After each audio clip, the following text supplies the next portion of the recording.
This is Michelle Davenport, and I'm really excited to be joining the CTI Leadership program and to meet everyone and get launched in just a couple of weeks. I am thinking about a service project that I've been involved with. Actually, two things come to mind. One is, for many years, I ran a scholarship program in the Bay Area, and it was our charge to support first-generation collegians on their college journey, whether it took them 4 or 5, 6, and actually one of our scholars, it took them 7 years to complete their undergraduate degree. And our commitment was to bringing them along with money, life skills training, college counselor, and a mentor. And my charge when I joined the organization as the very first director was to consider how the founders who were really committed to the program and also experiencing some founderitis, how we could get beyond what was friends and family as primary donors to expand that donor base, and also to really beef up and expand the mentor aspect of our programming. And because of my experience in education in public schools, I grew up in Essex County, New Jersey, right outside of Newark, where my mom was a teacher in the public school system. And in a large family, I had many, many family members, including myself, who benefited from strong public school educations. It really was important to me to be a member of that leadership team at what was then East Bay College Fund.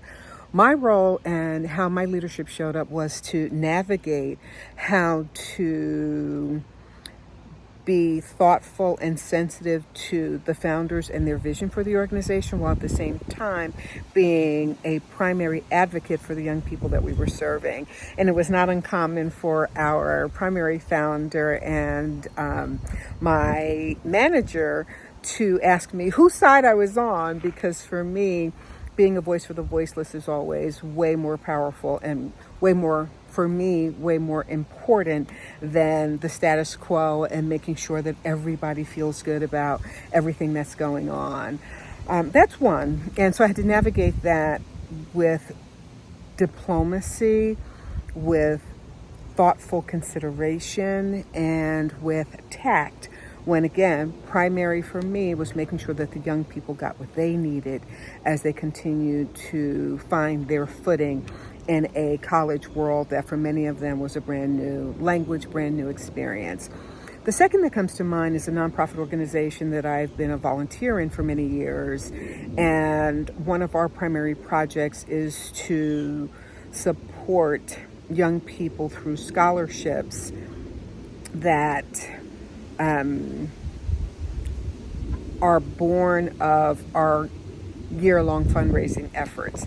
And my role there in working with a team of powerful, type A, super accomplished women was to corral the group such that everybody felt that their voices were heard, that their voices were important.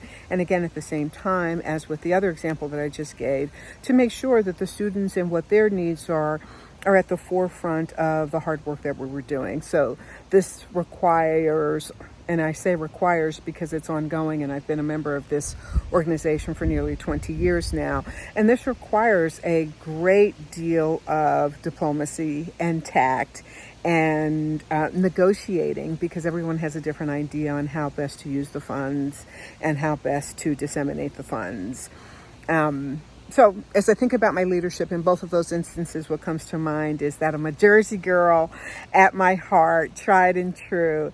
And notwithstanding that I've lived in various parts of the country, every major region of the country. In fact, I've lived in every time zone, Dallas and Chicago, same time zone as Central. I've lived in Denver and many, many years in the Bay Area, but grew up on the East Coast. So I take each one of those experiences and the ways in which people consider themselves in their relationship to work, the way they consider themselves in relationship to recovery, reset, self-care, and self-love.